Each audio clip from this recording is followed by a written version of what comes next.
자, 264페이지 자연소대과 생물의 진화 여기부터 할게요. 자연소대과 생물의 진화인데요. 실제로 우리 저번 시간에 뭐에 대해서 했냐면 지구는 맨 처음에 46억 년 전에 지구가 탄생해서 현재까지 지구 살고 있다. 자, 지구가 태어나서 현재까지를 지구의 역사 뭐라고 그런다? 지질시대. 자, 이 지질시대 연구하고 싶다. 지질시대를 연구할 수 있는 방법은 두 가지다. 화석을 통해서 지구에 어떤 생물들이 변했는지를 확인하는 방법이 있고, 그 다음에 뭐 지질 구조를 분석하는 거다. 그 지질 구조 중에서 우리가 보는 건 뭐다? 부정합니다. 자, 이걸 통해서 지질시대를 연구했더니 지질시대를 크게 4개로 나눈다. 순서대로 불러.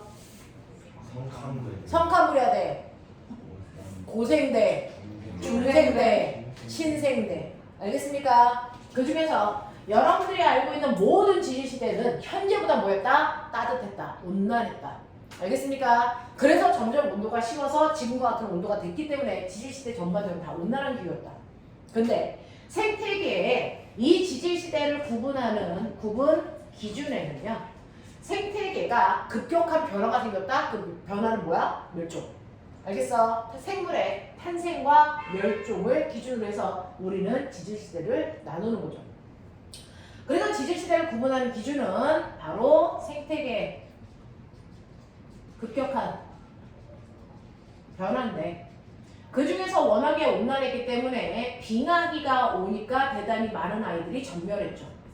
그래서 지질시대 말에는 빙하기가 다 있었다. 근데 유일하게 딱 한 군데가 없었지. 언제 없었어? 언젠가 없었어요. 언제 없었죠? 신생대, 중생대. 공룡 멸종은 빙하기가 아니고 운석 충돌이라고 했어. 중생대거든, 새끼야. 자, 그래서 빙하기가 없었던 시대는 중생대 말, 이때는 빙하기가 아니고 운석 충돌이고, 이것 때문에 공룡의 멸종이 일어났다. 기억. 그 다음에 빙하기가 한 번이 아니고 여러 번 있었을 때가 있었어. 몇 번 빙하기? 시험 본 년이 나왔어. 4번. 4번의 빙하기와 3번의 간빙기, 이거 걸친 데가 어디지? 이게 신생대 말. 요거 2개만 특이하니까 외워라.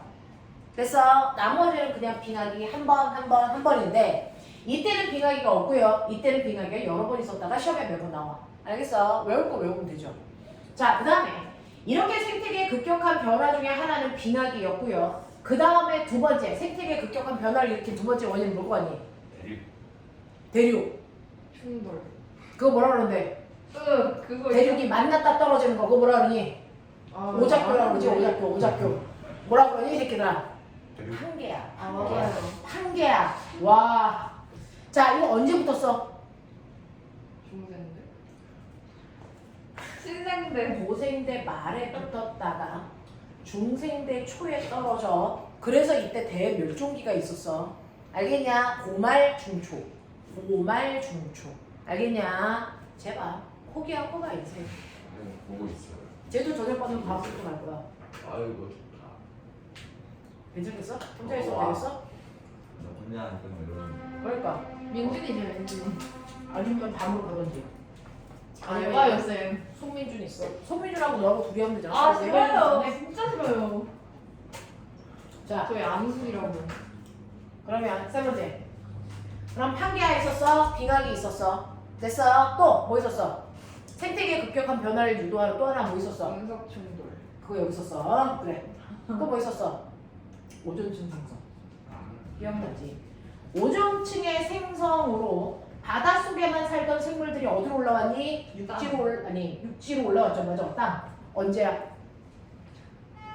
이거 언제야? 고생. 언제? 말. 투. 네, 고생대 중반. 고생대 중반. 그래서 공생대 초반까지는 아직도 물속에. 그랬다가 중반 되니까 개구리. 알겠니? 요런 느낌. 자, 그래서 이렇게 지질시대는 생태계의 급격한 변화를 기준으로 나누는데, 생태계의 변화를 일으키는 원인이 얘네들이야. 알겠어? 이런 일들이 일어나서 격변기가 있었다. 그래서 대멸종이 5번 있었다. 대부분 중생대. 중생대에 3번, 아니 고생대에 3번, 중생대에 2번. 되겠습니까? 이런 식의 변화가 있었다. 그래서 얘와 얘가 겹치는 시기. 얘와 얘가 겹치는 시기. 이때가 가장 많이 변했겠죠. 됐어? 이런 것들. 자, 그 다음에 이러한 지질 시대를 구분하기 위해서 우리는 화석 연구한다 그랬어. 자, 지구상에 살던 생물에 자연적으로 유해나 흔적이 남은 게 화석인데 화석을 통해서 알 수 있었던 거 기억나죠? 화석을 통해서 알 수 있었던 거 세 가지. 생김새. 생김새 알 수 있었어. 다행이야. 생김새 알아. 또 시대. 시대. 기억. 됐어. 네. 시대를 알려주는 화석을 뭐라 그러니? 표준. 표준 화석. 그 표준 화석은 그 시대만 살았다가 멸종당한 애들을 통해서 알았다. 기억나지? 그 중에서 성캄브리아대를 대표하는 표준 화석도 있었고 고생대, 중생대, 신생대인데 나 물어볼게.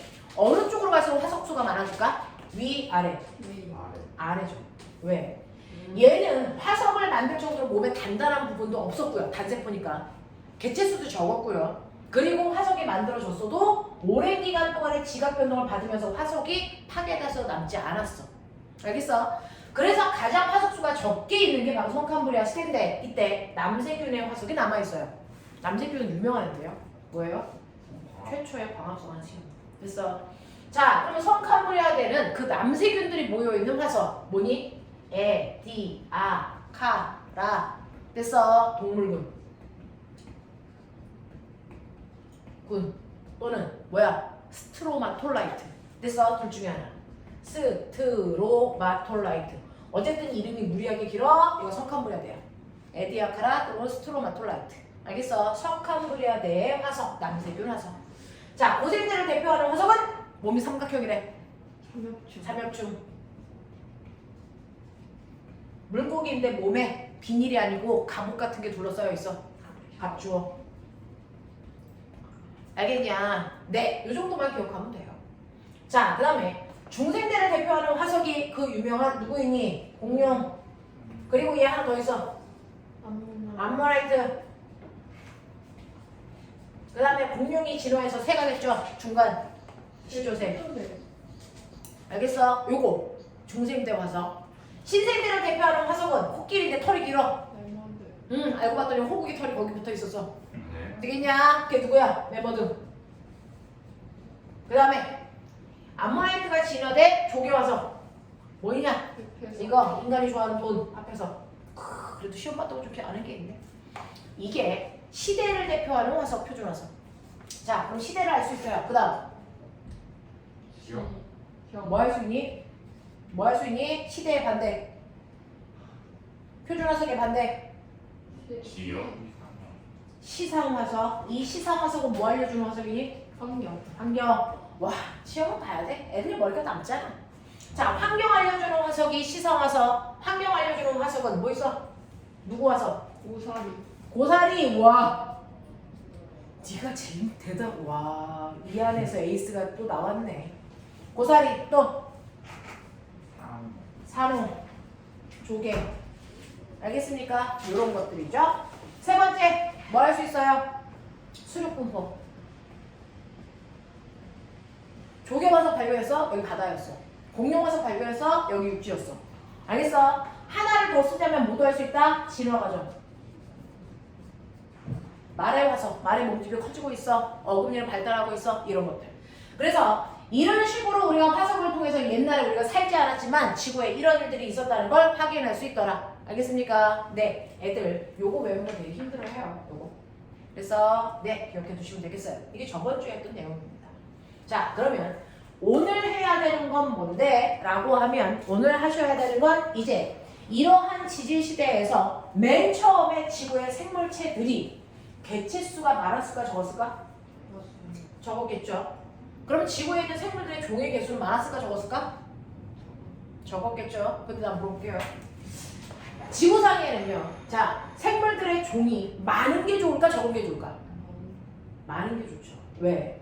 별을 먹고 사는 메뚜기가 있고 메뚜기를 먹고 있는 개구리가 있고 개구리를 먹는 뱀이 있고 뱀을 먹는 호구기가 있고 이렇게 되는 거잖아요. 그래서 이렇게 먹고 먹기로 관계를 한 줄로 쓴 걸 뭐라 그래? 한 줄로 쓴 걸 뭐라니? 먹이사슬. 이걸 먹이사슬이라고 해요.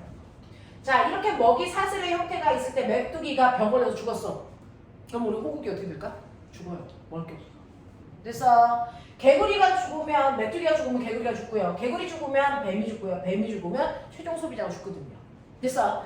그래서 생태계가 단순하면 그 중에 하나의 종에 문제가 생기면 연쇄적으로 다 문제가 생겨요. 근데 이렇게 먹고 먹히는 관계가 단순하지 않고 복잡해서 별을 메뚜기 말고 다른 참새도 먹고 모두 먹어. 그러면 메뚜기에 문제가 생겨도 다른 애들은 됐어. 다른 거 먹으면 되죠. 대체 식물이 있죠.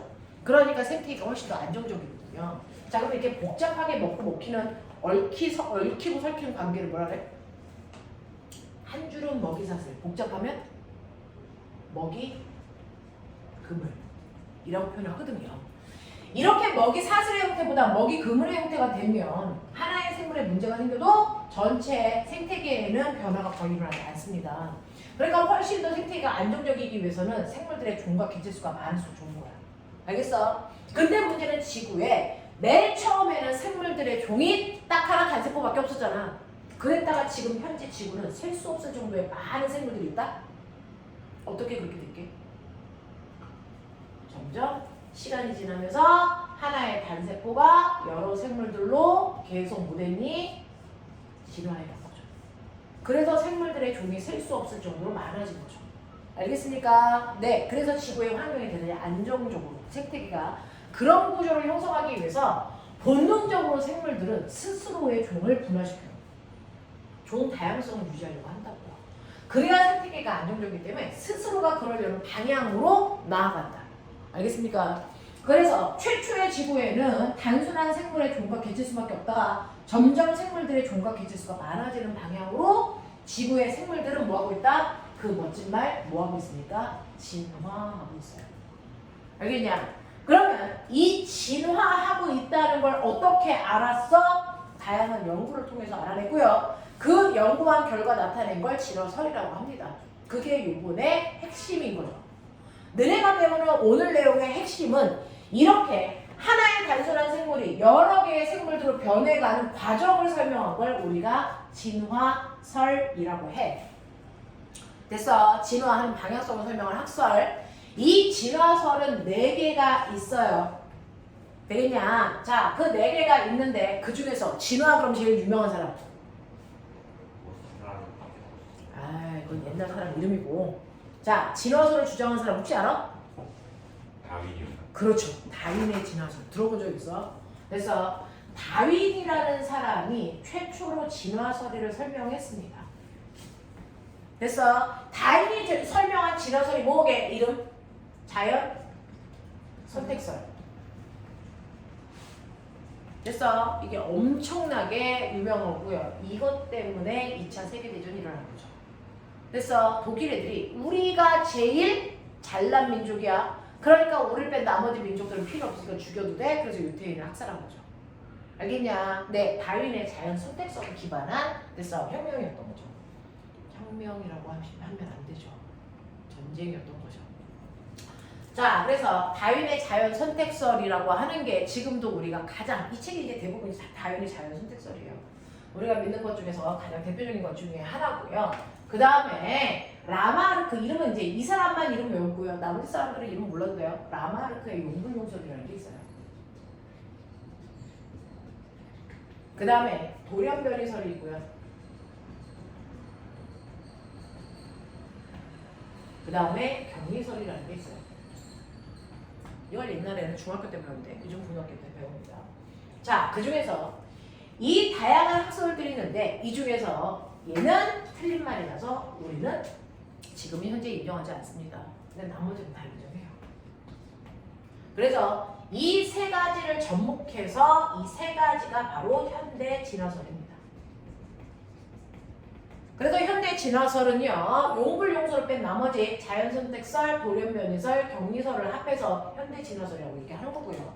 그래서 어떤 학교에서는 아예 용불용설을 설명 안 하고요, 그걸 뺀, 그쵸? 대부분의 학교에서는 하는데요, 이거 설명 안 하는 학교도 있어요. 근데 이 용불용설이 자연선택설하고 대단히 유사하면서 살짝 달라. 그 차이를 묻으려고 용불용설을 설명하는 학교들이 대다수가 있죠. 자, 그럼 그 차이점이 뭔지를 아셔야 되니까 일단은 진화설의 가장 대표적인 게 다윈의 자연선택설이거든요. 여기부터 갈게요. 진화설의 가장 대표적인 게 다윈이 설명한 다윈의 자연 선택설이에요.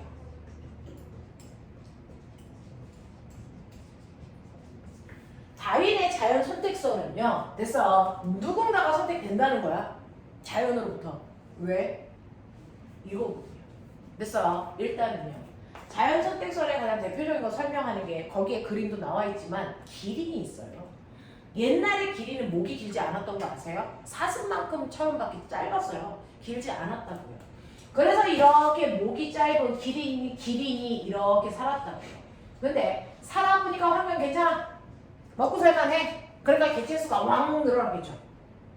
자, 개체수가 어떻게 그려야 돼? 개체수가 늘어나서 지네들끼리 재밌게 막 살다가 너무 개체수가 늘어나니까 얘네들 초식동물이잖아요. 밑에 있는 풀들을 지네가 다 먹어. 다 먹고 나니까 더 이상 먹을 게 없는 거지. 됐어? 네. 그러니까 음식 가지고 서로 먹겠다고 싸우는 거야. 라고 하는 상황이 발생하는 거예요. 그래서 자연 선택설은 어떤 생물들의 과잉 생산이 일어나는 게 원인이다. 그래서 개체수가 많아져. 그러면 개체수가 많아지면 그 개체들 간에 생존 경쟁이 일어나요. 그래서 생존 경쟁이 일어납니다. 그 생존 경쟁에서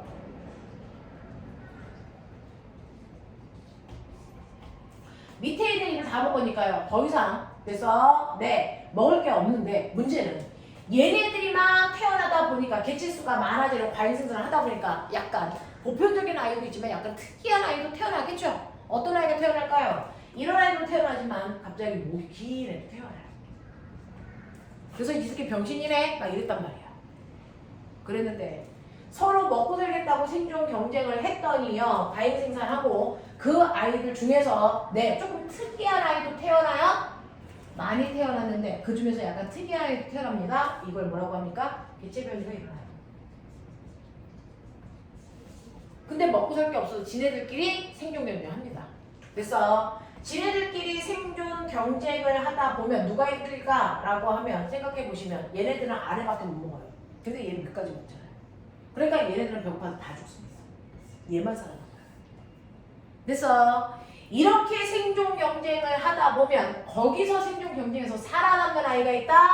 얘가 바로 뭐다? 자연적으로 선택받은 아이다. 이거예요. 되겠습니까? 네. 그래서 너무 많은 아이들이 태어나다 보면 약간 다양한 형질을 가지고 있는 아이가 태어나겠지. 그 다양한 형질을 가지고 있는 아이와 나머지 아이들끼리 생존 경쟁을 하다 보면 거기에서 살아남은 아이가 있다. 그 살아남은 아이를 멋진 말로 적자 생존했다. 그 아이가 자연적으로 선택받은 아이다. 됐습니까? 그래서 이런 아이들이 또 다른 종으로 분화되는 거다. 이렇게 설명하는 거예요. 이렇게 설명하는 거예요. 자, 그러면 이 자연선택설하고요. 아까 용불용설이 되게 비슷하다 그랬죠? 그럼 자연선택설하고 용불용설의 차이점은 뭔데요? 미세한 차이요. 자연선택설은 태어날 때부터 목이 짧은 기린과 목이 긴 기린이 있었다. 그러니까 목이 긴 기린도 자기 몸속에는 목이 긴 유전자가 들어있었던 거고요.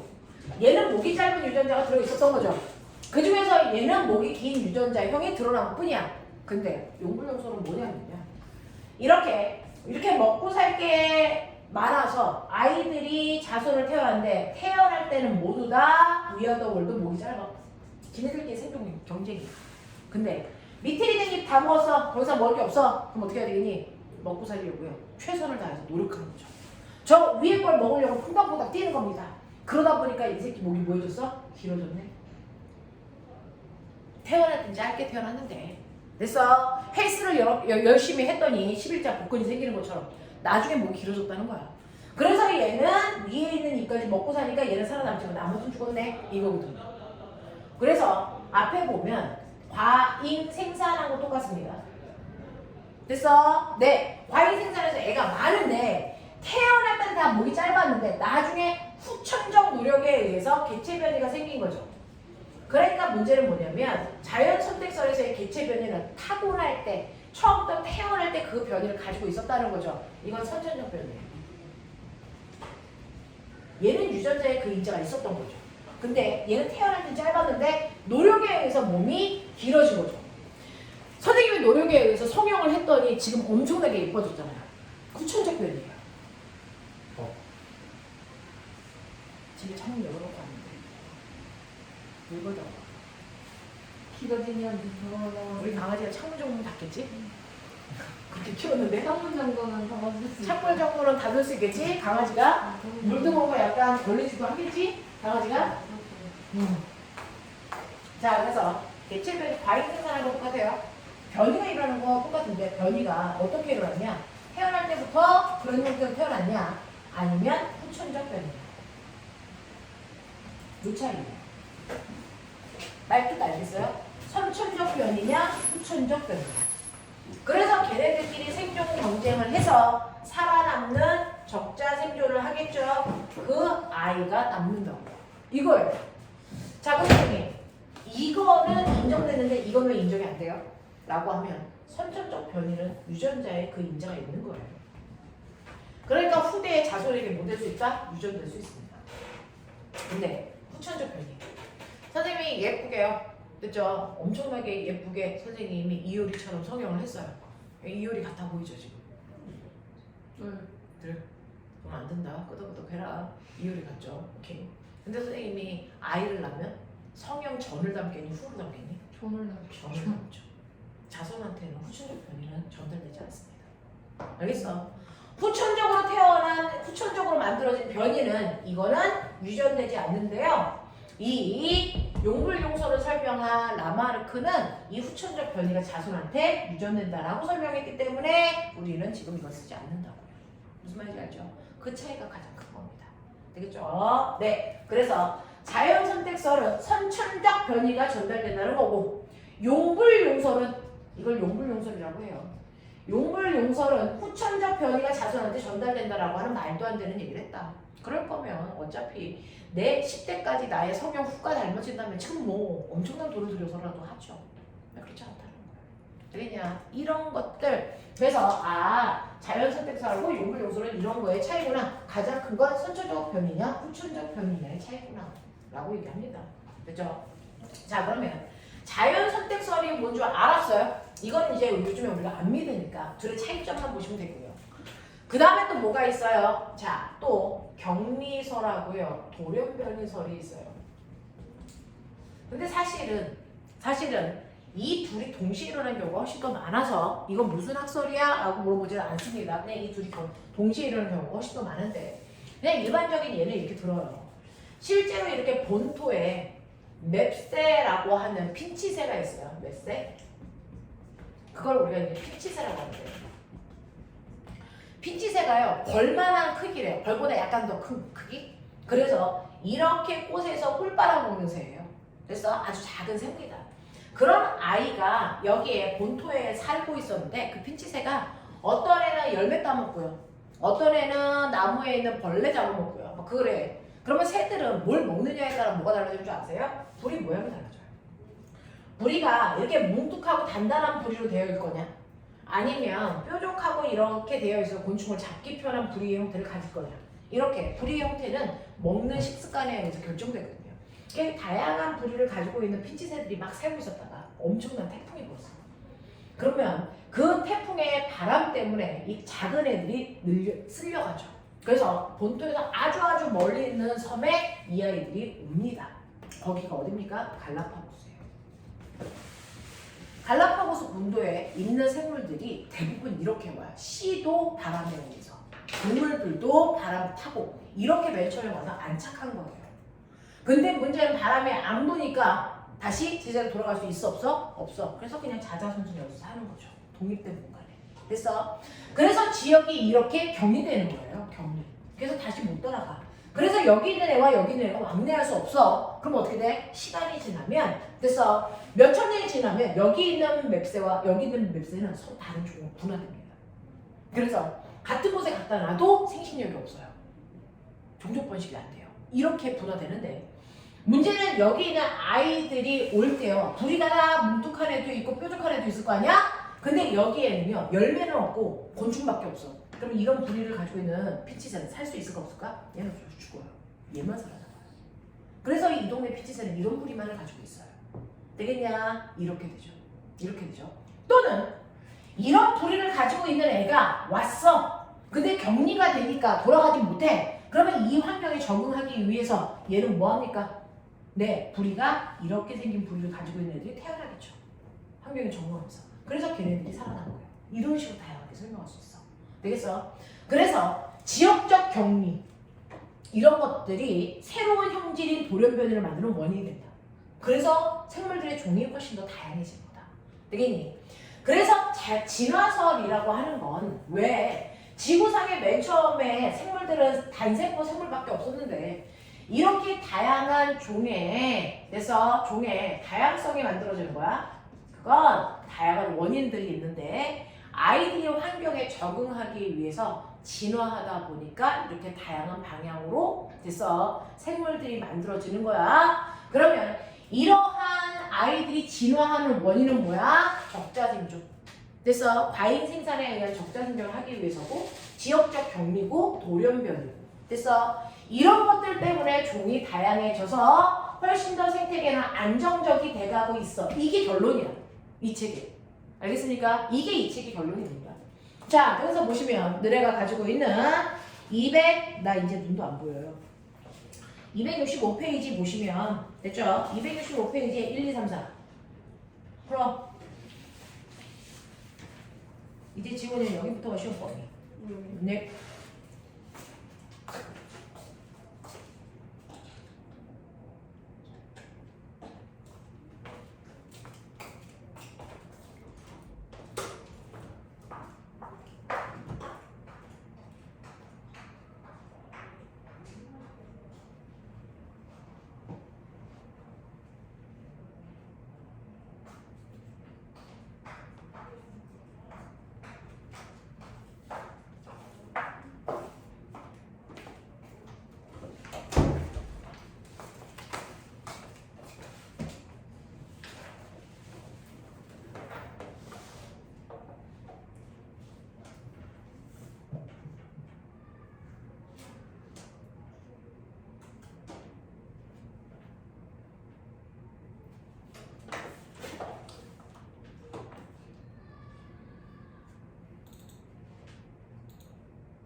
해볼까요?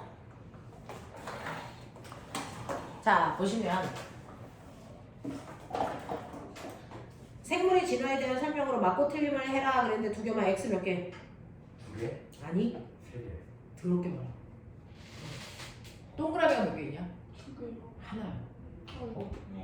동그라미 하나, 나머지 다 X야. 동그라미가 뭘 거냐? 1번.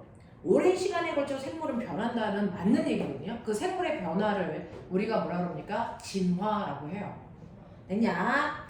자, 근데 2번 보시면 진화의 결과 지구의 생물 종이 단순해진 게 아니고 복잡해진 거죠. 다양해진다 그랬어요. 됐죠?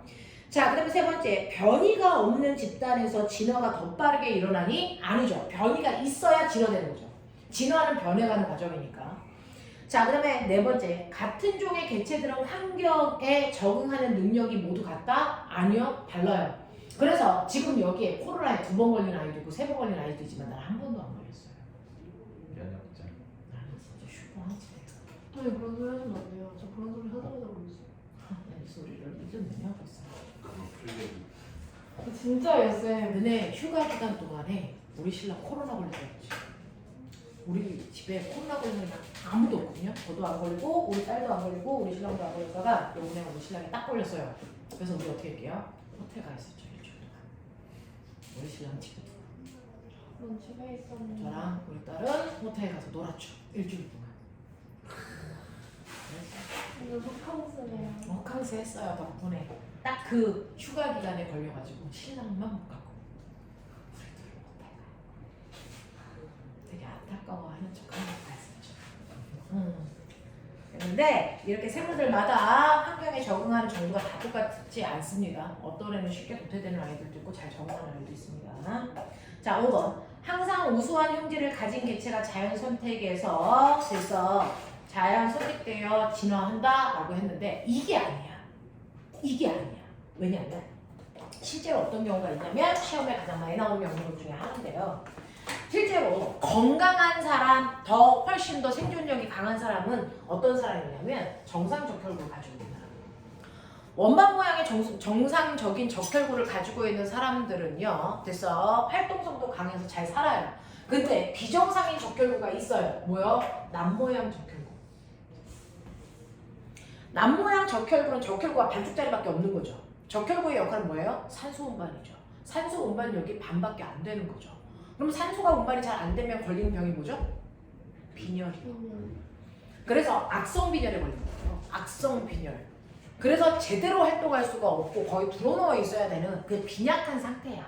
그래서 그래서 이렇게 적혈구는 두 가지예요. 원반 모양의 적혈구가 있고 남모양 적혈구가 있는데 얘가 생존에 불리한 형태야.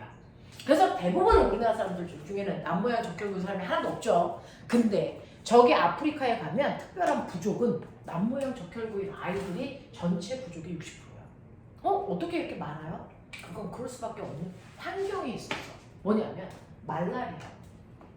열대지방의 풍토병인 말라리아는 그래서 대단히 치명률이 높거든요. 치사율이 높거든요. 한 번 걸리면 죽어요. 그러면 그거에 대한 치료제를 만들면 되는데 그래서 제약회사에서 잘 안 만들어요. 왜? 그 지역에 있는 가난한 사람들만 걸리는 병이니까 어차피 그 제약회사에서 약을 만들어도 수지타산이 안 맞아. 그래서 약을 잘 만들지 않습니다. 그러니까 말라리아 걸리면 지금도 많은 사람이 죽거든요. 근데 문제는 자연, 항체가 생긴 사람이 있어요. 남모양 적혈구. 남모양 적혈구를 가지고 있는 사람은 이 적혈구 안에 자연 항체가 들어있거든요. 그래서 말라리아가 훑고 지나갔는데 그 마을에 대다수의 건강한 사람들이 다 죽죠. 얘네만 살아남았죠. 그래서 얘네들만 그래서 번식해서 남다 보니 그 부족에는 남모양 적혈구인 애들이 50% 이상 살아남아요. 이런 경우들이 있습니다. 그래서 실제로 생존에 유리한 아이가 살아남을 가능성은 많지만 걔네들이 무조건 다 살아남는다? 그건 아니라고요. 환경에 따라서 멸성인자가 살아남는 경우도 있다. 이게 대표적으로 남모양 적혈구다. 이 얘기거든요. 그래서 5번은 틀린 내용입니다. 자, 두 번째 갈게요. 다음은 어떤 진화설에 따른 생물의 진화 과정을 설명한 것입니다. 이에 해당되는 진화설과 이를 주장한 사람의 이름을 쓰세요. 라고 해서 뭐냐? 거기 왼쪽에 보면 다이애나 쥐 사진 있지? 이렇게 생겼대. 눈이 크신데요? 다이애나 쥐 다리가 1.5도 기신이에요. 다리가 0.5밖에 안 되네요. 머리가 저렇게 없어요. 네, 머리도 저렇게 없지만 실제로 머리 크기가 이랬나 봐요. 자, 다윈의 자연 선택설. 자, 3번 할게요. 다음은 다윈의 자연 선택설에 따른 진화 과정입니다. 요게 근데 은근히 많이 나와요. 순서대로 하래. 뭐부터야? 라. 진짜 너 오늘 왜 이래? 저는 똑똑한 거 같아요. 와, 진짜. 진화 쪽에 네가 좀 강세구나. 자, 3번 가자. X 몇 개? 두 개. 하나. 몇 번 틀렸게요? 1번이요. 생물종이 변한다고 믿던 당시 자, 사람들에게 생물종은 변하지 않는다는 생각을 갖게 하였다. 진화론이 생물이 안 바뀐다는 얘기야? 아니죠. 변한다는 얘기죠. 알겠습니까? 네, 거꾸로 해요. 자, 넘어오시면 자, 선생님이 10분만 끊어줄 테니까 10분 쉬었다가 여기에 있는 그래서 나머지 변이에 대해서 설명할게요.